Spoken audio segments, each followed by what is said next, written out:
all seen the movies. The world ends and you're the lone hero. You've got enough ammo to fight a small war and enough freeze-dried beef stroganoff to survive the next ice age. You feel like Rambo. But here's the cold, hard truth. Rambo didn't have to worry about where his poop went when the sewers backed up. In a real SHTF scenario, it's not the zombies or the raiders that usually get you. It's the boring stuff. It's the soft vulnerabilities. Today, we're talking about the 3 things that will actually save your life while everyone else is busy LARPing the apocalypse.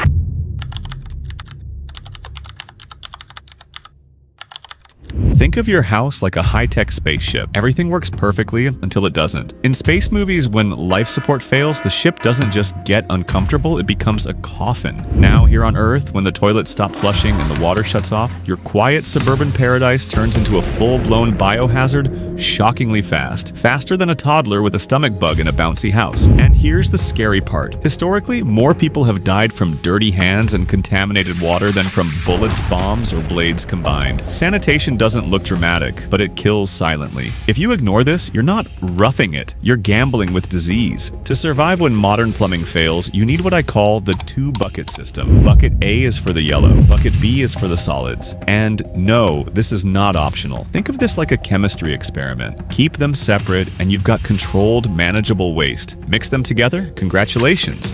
You've just invented the sludge. And the sludge? It attracts flies, it creates smell, it spreads bacteria, and it slowly turns morale into despair. This is why you stock calcium hypochlorite, also known as pool shock if you don't speak science, and heavy-duty contractor bags. And let me be blunt, if you're not stockpiling sawdust, peat moss, or another absorbent cover material for your contributions, you're not a survivalist. You're just a guy sitting in a very smelly room, waiting to get sick. If this video is already making you think about things most people never plan for, hit the like button and subscribe to this channel. It tells the algorithm this is information worth spreading.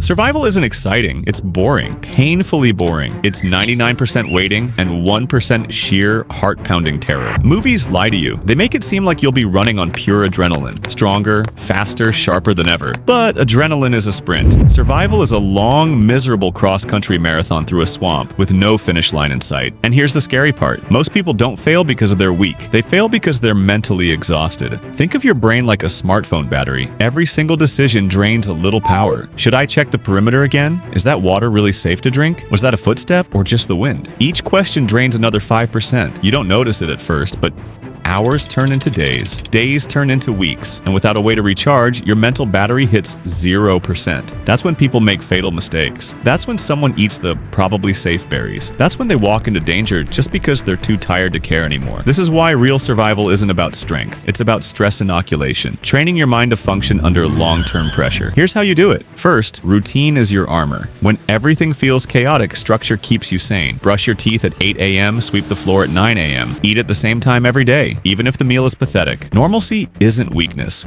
Normalcy is a superpower. It tells your brain, I'm still in control. What's one small daily routine you couldn't live without? Morning coffee? Music? Let me know. Second, stock useless stuff. And yes, I mean useless. Chocolate, a deck of cards, a cheap paperback thriller you've already read once. If the world is ending, a Snickers bar isn't just calories. It's comfort. It's familiarity. It's a tiny, delicious hug for your soul when everything else is falling apart. Morale keeps people alive longer than muscles ever will. So here's the real question, and this one matters. If you had to survive for 30 days with no help, what's the one useless item you'd risk your life to keep? Comment it. I want to see who's thinking ahead and who's already running on empty.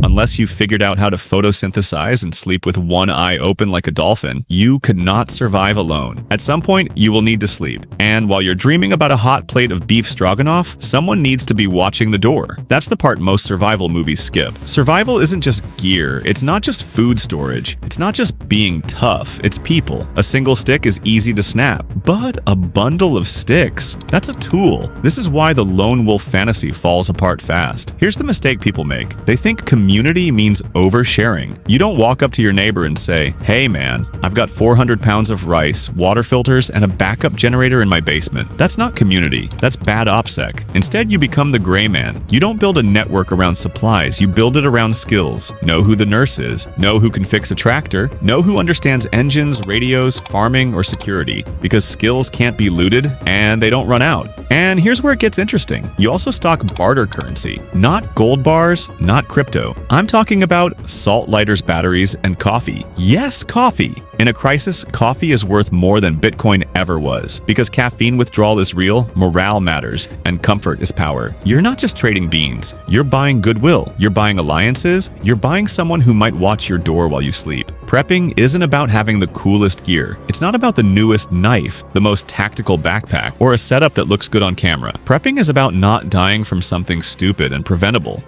Because in a real emergency, it's rarely the dramatic stuff that gets you. It's a small cut that turns into an infection, a lack of hygiene, a simple mistake that snowballs because there's no help coming. And even if you're physically fine, there's another killer people ignore: your mind. Sitting alone in the dark, no power, no noise, no distraction. Boredom turns into anxiety, and anxiety turns into bad decisions. That's how people fall apart. Real prepping is boring on purpose. It's medical supplies, clean routines, ways to stay busy, sane, and connected. Because surviving isn't about looking prepared. It's about not dying from a preventable infection, while realizing too late that you never prepared for being alone with your own thoughts. Now I want to hear from you. Drop a comment and answer this. What skill do you bring to a survival group? Medical, mechanical, security, farming, cooking? And second question, this one's important. What's one item you think would become insanely valuable in a long-term crisis that most people overlook? Read the comments too, because honestly, the community knowledge down there might be more valuable than anything I say up here. If this video made you think differently about survival,